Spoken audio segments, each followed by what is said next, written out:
Hey, come on in. Come on. Hi, how are you? It's that time again, isn't it? Yes, It is. Guess what today is? It's Sunday with Mama. it's Sunday today? It's Sunday. It's the first Wow. Sunday in June. Oh, June is busting out all over. June is busting out all over. We have been busting out with temps over 100 degrees every single day this week. So don't be surprised that we're sitting inside at the island in the air conditioning where it's nice and comfortable and cool, and we don't have to worry about getting overheated. Right, Right? right. So today, we're actually going to do something different. I have two orders. One of them is sponsored, meaning that TEMU said, hey, you're doing a great job presenting our products. They threw some money at me and they said, buy what you want and go ahead and present. So that's what a sponsored order is. And then the second order I have is an order that I bought 100% on credits that I earned from being part of the TEMU influencer program. So both of these orders were completely free. And if you followed my channel for any length of time, you know that it's probably been 6, 7 months since I actually paid for an order. You might have noticed that the orders are a little smaller than maybe only be 10 or 12 items, but they're at no cost. So we can talk about how to make that happen for you guys if you're interested in getting more products and spending less or spending nothing. Oh, definitely. Okay. So for those of you that have been here before, you know where you are. And if you are new to my channel, welcome. This is another episode of Sunday with the Mama that we do every single Sunday. And you can go down below, you will find my link, or you can download the TEMU app. And if you use this code right up here, AFC 95851, that'll get you 30% off your very first order. There's a whole bunch more perks that go along with joining TEMU. And if you are a returning user, remember, if you've parted ways with TEMU and closed your accounts for at least 16, 17 days, all right, then you can come back as a returning user and still get the same perks that a brand new user would get. All right.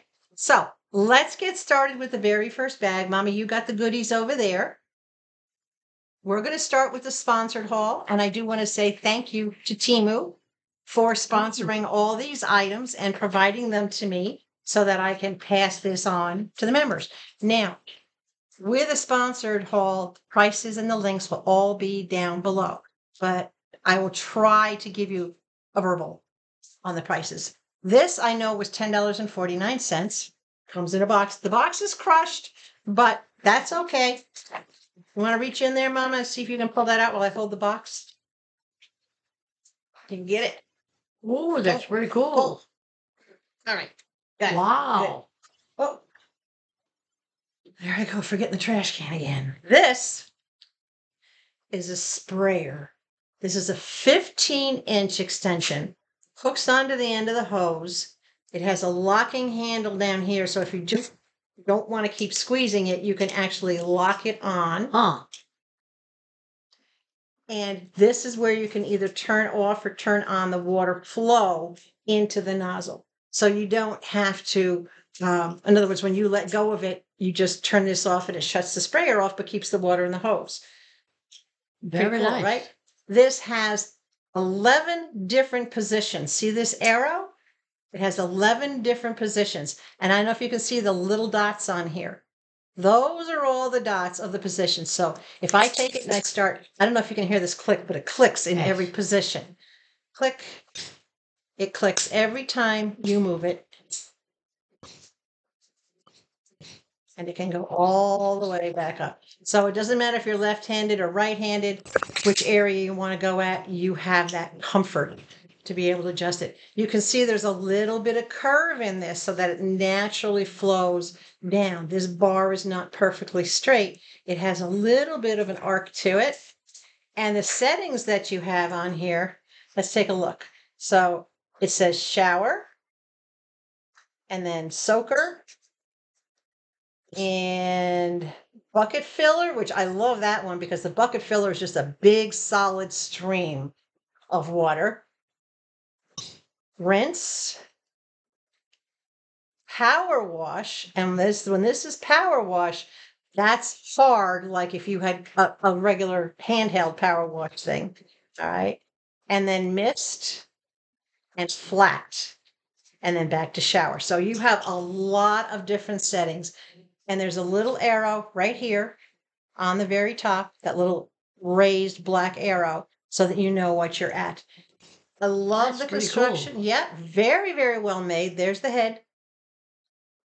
Very, very well made. You can see the different holes as to how it comes out. Obviously, I bet you that one's right there is the bucket filler because it's so open. But yeah, for a little over $10, very sturdy, very solid, nice rubber grip. All right. And this grip here is soft. It moves a little bit, so it's going to be flexible on the hand, and it's going to be easy to grab, and it's very easy to lock it into position. Wow. So because I have a fenced area along the back where cucumbers is planted and whatnot, because they need to go up. We'll talk about the change in the gardening too. I got to catch you guys up on a lot of stuff. So this will make it easy for me to reach in beyond over that fence and not be catching my hose on the top of the fence or anything else. So I can reach in, I can reach down. This gives me like an extra arm. So anyway, yeah, I think that's pretty cool. That is pretty cool. Isn't that nice? We have anything else in the bag? Uh-oh. Let me move your drink. I have to be careful how far I move her drink because she will slap my hand. What is that? This was $1.49. This is 100 planting bags. These are seedling bags. Now, these are biodegradable. I'm going to just pull one out. Want to put that back in the bag for me, please? So it's a little biodegradable bag. It's only about 3 inches tall by about not quite 2 inches, maybe 1.75 inches across. Little seedling bag. You open it up. You fill it with your soil. You put your seeds in it. And this is, I have used these before. These will biodegrade. In other words, these will dissolve over time. Oh. But the good thing about it is you can see it will wick up moisture when I put them in the tray. It will wick the moisture up into it to keep it wet. And it will also allow you the opportunity to see the roots that are growing down on the inside. So you can actually watch your root growth. They're a little difficult to fill. But what I have is, do you remember all those long handled spoons that I got at one time for stirring? They're perfect for this because they're small and narrow enough that they fit into the bag. When you squeeze the bag a little bit to cup it, it'll hold, you put 4 spoonfuls in, and then I turn it around and I take the long skinny end of it and I poke that little hole for the seed. I drop the seed in and then I just lightly pour in another spoonful and I'm done. So those long handled spoons work great for this. It's another use for them as opposed to stirring. So these are perfect. There's 100 in this pack. And let's see. Trying to see the size. 3 inches by almost, okay, so 2 inches by almost 4 inches. They're saying that that's 4 inches tall, but I don't think that's 4 inches. That doesn't look like 4 inches. But anyway, you get the idea about how big they are. You see it compared to my hand. So there's 100 in here for $1.49. That's a pretty good deal. Sure is. I have another pack that I already opened and I seeded, and I will put pictures up at the end so you can see what I started in the past couple of days. I started my seedlings. We're going to talk a little bit more about the garden. Let's get into the bag. You can tell this is a theme here. Again, this is a garden essentials. Okay. This was $4.99. This is a soil tester. This is imperative to have. Ouch. I should open it at the other end. Hold on. You'll see why in a second. Oh, heck, I'm just going to tear the box. Can't get it out. It's in there too tight. And I can't push from the other end because the other end has these pointed things on the end of it. So, pretty cool. Yeah, but it's pretty sharp also. with the soil tester. This is a three-way tester. All right. And I don't know if you can see the meter on here or not. Now, it will tell you on the meter, it has three settings. It says moisture, all right, and then light, and then pH balance. So when you stick it in the soil, if you want to see if your soil is moist enough, you take this little switch and you put the switch over on moist. If you want to find out if it has enough light for your plants, you switch it over to where it says light. And on the meter, it'll tell you. So right now I'm in full light over here, but it's telling me that it's dark. It's not telling me that it's light. This works on sunlight. Then I switch it over here for the pH balance of the soil. So it'll tell me what my pH balance and let me know if I need to fertilize or not. What I like about this is I can move this from where I'm going to be planting my banana plants. I can stick it in the soil where my cucumbers are going to be planted. I can stick it into the pots where my peas and my beets and my carrots are going to be planted. I can stick it in the pots where my potatoes are going to grow. So you can literally move this from spot to spot around the yard. You don't have to have 10 of these. You only need one. You just stick it in the soil and give it a chance to read what it's going to read. And it has a well-defined meter. Let me get it up close so you can see. All right, it gives you all the information. There's all your readings. So this is a very cool thing to have.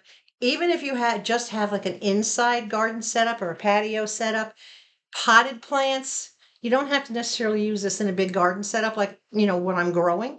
You can use this for your flowers. Are they getting enough light? Do they have enough water? What's the pH balance? Just stick it in your flower pot. So move it around, check what you need to check. Right? I've been doing the knuckle test where you stick your finger down in the soil up to the second knuckle, up to your main knuckle right there. And if it's dry, you water. And if it's not, you wait. This will make it a lot easier because gardening for vegetable planting and growing banana plants, bananas are not trees. People call them banana trees, but they're not. But a banana plant needs a certain amount of water, definitely a lot of light. So very handy to have. And for under $5, why not? Right? How much? Under $5. Oh, wow. Yeah. That's Anything great. anything else left in the bag? Eek. Okay. These were $1.79. Now you've seen my heavy duty work gloves, the pink and black gloves that I wear a lot outside. But these, and I love this because gloves. I know, but you know what? I thought it was one pair, but it's actually three pairs. Let me just double check. One pair, two pairs, three pair of gloves. Wow. Gardening gloves for $1.79. Seriously. So these have the rubber grips, and the rubber grips are the part that goes on your palm. And then, of course, it's just got the nice soft cotton feel on the top of it. Right? You want to try one on? Now, she has teeny tiny hands, and I have what's referred to as a medium. So I want you to see how they fit. And on the medium, no pun intended, they fit like a glove. So do these. Hold your hand up so they can see. Yeah. So because they have some elasticity in them, they fit a small hand and they fit a medium hand.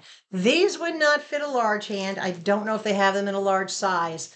I can definitely tell. I mean, I have room in them and they have give, but I do like that they have the grip on this part and it gives a little extra protection. Mama put hers on upside down, but that's okay. I did? Yep. The white part goes on your palm. Oh. To protect your palm. So that one would have to go on the other hand. That's the mama for you. She does things differently. I'm a different person. Nice tight wrist. They're pretty basic. They're not a really fancy kind of glove or anything. They're not a heavy duty glove. So you'd have to be careful. I would never use these with thorns. Anything along those that has anything along those lines. There you go. So see, hold your hand up there, please. Way up. So it still fits her. It still fits her tiny little hand. Yes, it does. Yeah, pretty nice. Very So nice. you don't have to worry about anything wet slipping off your hand because of this. You don't have to worry about the grippies. All righty. You're going to keep that on? Mm-hmm. I'll take it off. Okay. She's doing her Michael Jackson imitation, but it's a black glove instead of a silver one. It's just beautiful. It is. I know. I seriously, I must have missed something in the description because I thought I was only getting one pair of gloves, but 3 for that price. Yeah. If you need basic gardening gloves just to try to keep your hands somewhat clean, that's the way to go. Anything else left in the bag? Oh, there's a couple more things in there. Okay. All right. This was $5.49, and this is a 35-inch by 60-inch compost bag. Now, this is a starter bag. Eventually, I'll have a compost pile that's big enough not to fit in a bag because a really good functioning compost pile should be 3 feet by 3 feet by 3 feet, roughly. But you got to start somewhere. And because I'm not sure where I want the compost pile to be, I got the composting bag. It's a round bag. It has a lid. Pretty cool. It has a zipper lid, so this will give you an idea how round it is. All right.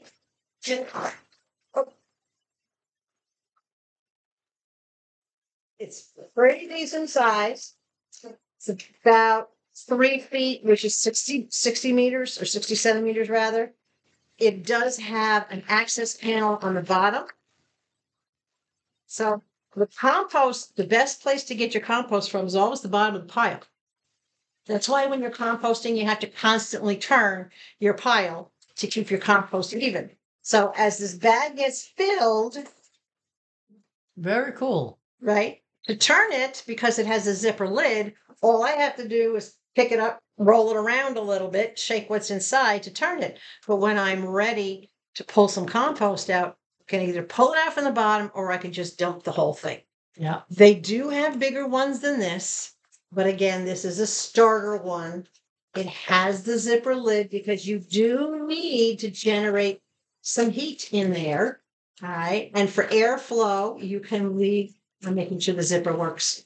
For airflow, you can leave it slightly open. It does have handles on the side. You can see there's a handle right here, and there's another handle on this side. So it has 2 handles. If you do need to pick it up and carry it around, which is what I would do. You can't do that with a full-size compost pile. So once my compost pile is established, then I can use this if I need to add compost to someplace where I'm growing.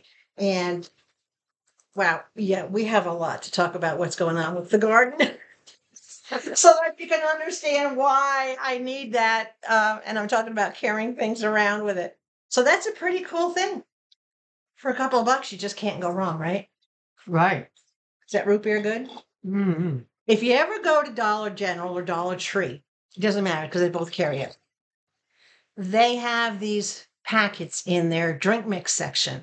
It's a drink mix and it's A&W root beer, sugar-free drink packets. And it's a drink mix, just like you would get a little packet, a little powdered packet for any other flavored kind of drink. So Mom loves her root beer, but this is the best way to get water into her, right? Lots of, because she'll drink like 6 of these in a day, and this is a 20-ounce mug. She just emptied this. So don't you dare drink that. No, I won't drink it. I got my own. But yeah, I was really surprised when we were out shopping and just browsing around and we spotted it. I grabbed a few boxes of it so that I could. Kids and their straws. It's What are you all gonna do? gone. Oh, I'm sorry. I'll get you more Okay. when we're done with the bag. You got any more in the bag? We got anything left in that bag? No. Oh, yes. Okay. You want to tip the bag upside down and make sure there's nothing left in it? Just to be on the safe side, because you never know. Done? Empty? Empty. All right, we don't save that bag, so that'll go right in the trash. Okay. Don't pass it over to me, and I will pop it in. Just gonna fold it before I throw it away. Gotta love it. So yeah, we're going to talk next for a few minutes about what's going on with the garden. That elbow is dangerous, young lady. Watch where you're aiming that thing.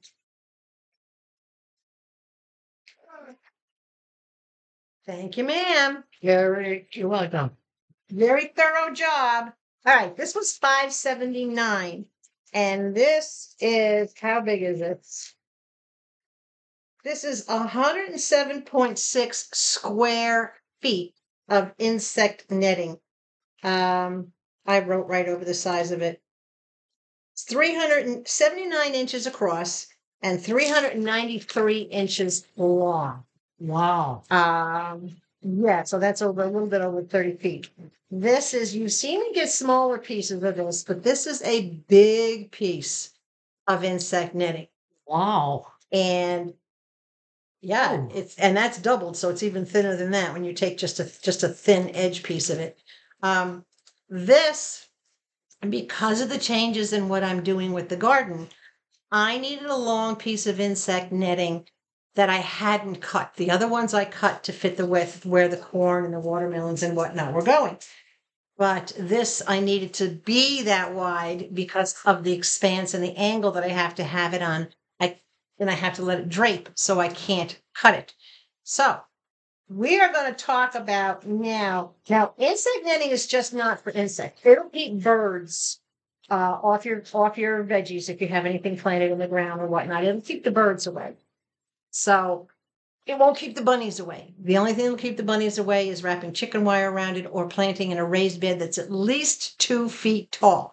Jackrabbits can jump higher than 2 feet, but regular rabbits can't. So as long as your side walls of your bed are at least 2 feet tall, you're good to go. Hold on a second. Okay, we're back.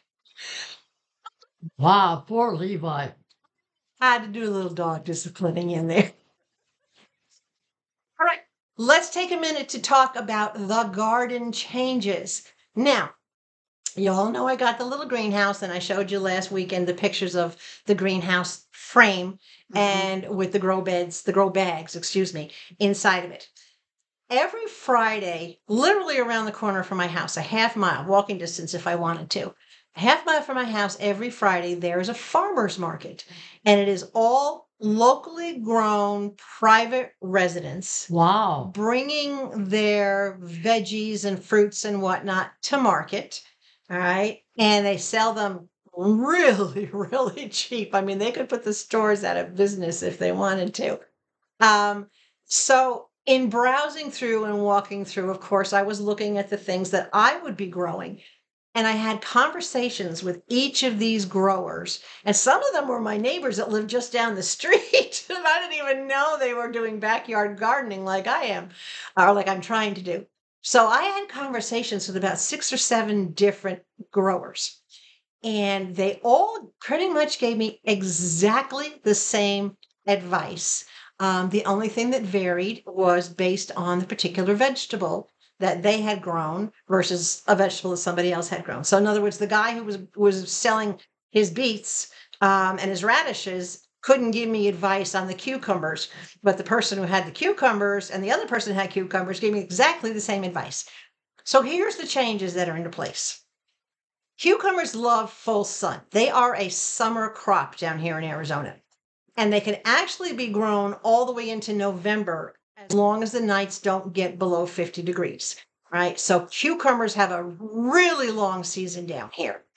So I was advised by multiple experienced growers to plant my cucumbers outside against my back cinder block wall and just prop a trellis up as an angle so that they could grow up. Because in my little greenhouse, they would just overrun the entire greenhouse. They would spread their vining cucumbers. They're the burpless version. And they would just overtake the entire greenhouse. And I wouldn't be able to put anything else in there. They would smother everything else out. Yeah. And they wouldn't get the really hot, bright sun. They'd be protected by the cover of the greenhouse. So I said, okay, change of plans. So I put my cucumber seeds in little seedling starters, and I will put pictures up so you could see them. I only did it 2 days ago. I probably won't see seedlings for a few days, but they're in their starter packs. That's another thing they advised me, is all the things that I should start indoors because our weather has been so crazy. Right now, it's too hot to direct sow tender seed because the seedling will fry. All right, we've been over 100 degrees, and Wow. we're going to have the hotter summer that we had last year. They're expecting us to hit 120 sometime this summer, and maybe even hotter in certain areas. So I can't put anything in the ground until it's at least 6 inches tall. And I'm going to follow their advice because they've been doing this for years and they know what they're doing. So the cucumbers have been started and they will go outside on a vine. The potatoes are starting to chit, meaning they're starting to get little eyes coming out on them because I got my own russets and I got big ones so that I can cut each of them into 2 or 3 pieces and plant them. So I have 2 potato pots. Those will also be grown outside because they will be in full sun, but the potatoes that are growing will be inside the pots in the darkness, right? And they'll get the light that the top needs, but I will put that shade over the top of them to keep the tops from getting Yeah. burned. So the potatoes and the cucumbers have been exiled to the back wall, which is okay. I mean, it makes for a lot more room. Yeah. So I was also advised to take the peas, the beets, the peas and the beets and the carrots and keep those inside the greenhouse, but to start the peas and the beets inside my lanai, which I've done, and I'll put pictures up of their trays that I have them in. I planted those yet those I seeded them yesterday. I soaked the seeds, then I put them in their little seed pots, and they are all in with humidity covers on them to keep the moisture in. It's 100 degrees out there, so gosh knows they're getting plenty of heat. They don't need a heating pad. It's not pre-season. So they're going to be growing until they're a couple inches tall. They have, because they're going in the greenhouse, I can actually put them out when they're 3 or 4 inches tall. That will give me time to set up the watering system because the watering system I showed you that I got, the end that connects to the hose was not threaded properly and it won't connect. So there's Oh. no point in me going through running all the hose and setting everything up until I have the connector. So I've ordered a new connector. I did let TEMU know that it was not working. I sent them pictures of how it was misthreaded inside. They gave me a full refund on the entire watering system, Oh, very good. which was nice. All right. So I got those credits back because I bought that on credit. And I'm getting a new connector is coming to me. Ooh. Right. How lucky can you get? That's pretty lucky. That's pretty lucky. So the carrots, once the other, excuse me, once the other vegetables, the peas and the beets, once they start showing their sprouts, all right, then I will pre-plant the carrot seeds in their little pots. You don't soak carrot seeds. It's one of the few seeds that you don't soak before you plant. You just plant it, you just water it, and you let it come out. But the carrots will grow faster than the other sprouts. And the other sprouts I have to let get bigger before I can transplant them. With the carrots, as soon as I see the tops coming up a little bit, I can transplant them. They also said I can direct sow the carrots, which I'm thinking don't pre-start them in the house. When I move everything else out into the greenhouse, just stick the carrot seeds in. So the setup that you saw with the 8-section bin and then the 6-section bin, that 6-section bin is going to get nothing but peas. The whole thing, because they need room to grow up and expand and not get all tangled with anything else. And this is advice that I got from these growers. And I'm thinking, okay, I'll work with that, you know? So the whole 6 sections is going to be all peas, and those little dividing trellises that you saw, I'll assemble 3 of them and run them right down the middle. And then I'll run strings from the top bar down to the top of those. So if the peas need to keep growing up, they can climb up the strings. They have that whole side of the greenhouse that they can overtake. And I've been told that they will, which is okay. Uh-huh. And then the carrots and the beets, because the carrots have to go into the deeper pot, which is over 12 inches, because carrots will grow to Yeah. 8 inches deep, right? Yeah. So they have to have the taller pot. So the whole forefront section will get carrots, and the back section will be all beets. So there'll be just 3 things growing in there. And if I got to water them by hand until the connection comes, I'll water them by hand. But I think the connection will come before those sprouts are big enough. So that's the changes to the gardens. We're going to end this video now. This is part 1 of Sunday with Mama. We're actually going to do a second one. We're going to do a part 2 Sunday with Mama in just a few minutes. I got a couple things I got to get ready. All right. So if you liked part 1, give us a big thumbs up. Don't forget to share. Right. And if you're not yet subscribed to the channel, really? Oh, come on. You know you like it here, right? I certainly do. See? She likes it here. She keeps coming back every Sunday. She's like a bad penny. She keeps turning up. And I'm glad she does. So remember the rules. Stay hydrated. Above all else, please stay sweet. I am sweet. She is. She really is.